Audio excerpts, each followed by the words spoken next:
Hi, my name's Henru Bornman. I graduated a few months ago from the department with my master's in biochemistry. I've moved to Wellington and found a job as a data scientist. Now, what exactly is a data scientist? So I did an undergraduate degree in biochemistry and computer science, and then I did my master's focusing mostly in photosynthesis research. Um, so, as you can see, I took a lot of computer science papers that are no longer viable, but these are the closest approximations to what I took, in addition to a normal biochemistry undergrad. Now, what is a data scientist? A data scientist is like an interdisciplinary field that combines business economics with large-scale data analysis and visualization. The job of a data scientist is to quickly and easily visualize data to make intelligent business decisions for people. So basically, summarize large data quickly and easily.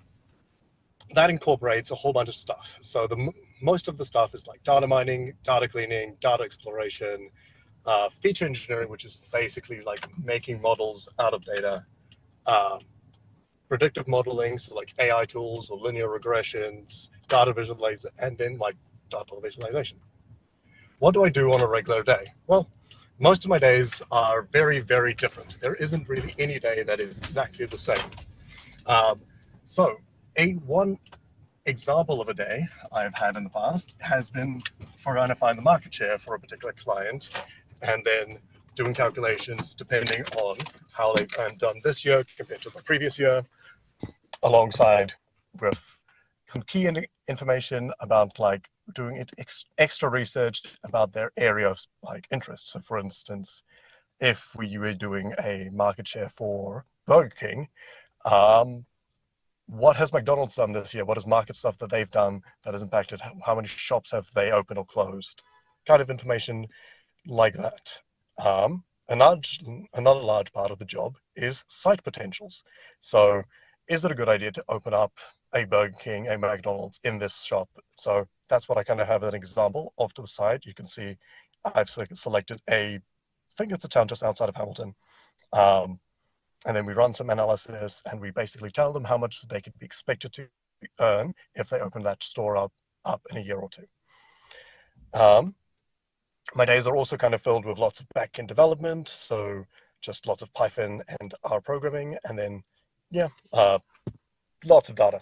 Every week is kind of a new challenge and a new story. Does it pay well? Yes.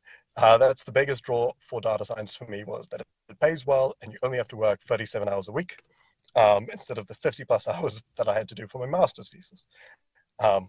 So I would consider that a huge benefit. How to get into data science? Well, the primary pathway how I got into it was because of my computer science minor I did. So you could add that onto your biochemistry major or other science majors. The other option is to do a PG Dip Sci. One of my best mates did his biochemistry honors, and then switched to doing a PG Dip Sci and has now found a job, I would think, working for ASB. So that's a year-long program that basically gets you the same stuff as a minor would. Option 2 would probably do some masters in a bioinformatics or like somewhat related statistics course, something like that. Although I wouldn't recommend that, as it's a lot of hard work and it's probably be easier to just do the minor. On top of that, if you are looking into any kind of job in Wellington or in them, I would recommend getting a professional to help you write your CV or get a cover letter, get some interview practices. Interviews are quite difficult, especially in IT. They have several stages of interviews. You have technical interviews and then like team interviews, and all of them are their own unique challenge to navigate through. I can provide these contacts for people. This is someone I contacted, Annette Klassen. She helped me write my CV and just generally gave good advice for how to approach an interview, how to get a good offer afterwards. Thank you for listening.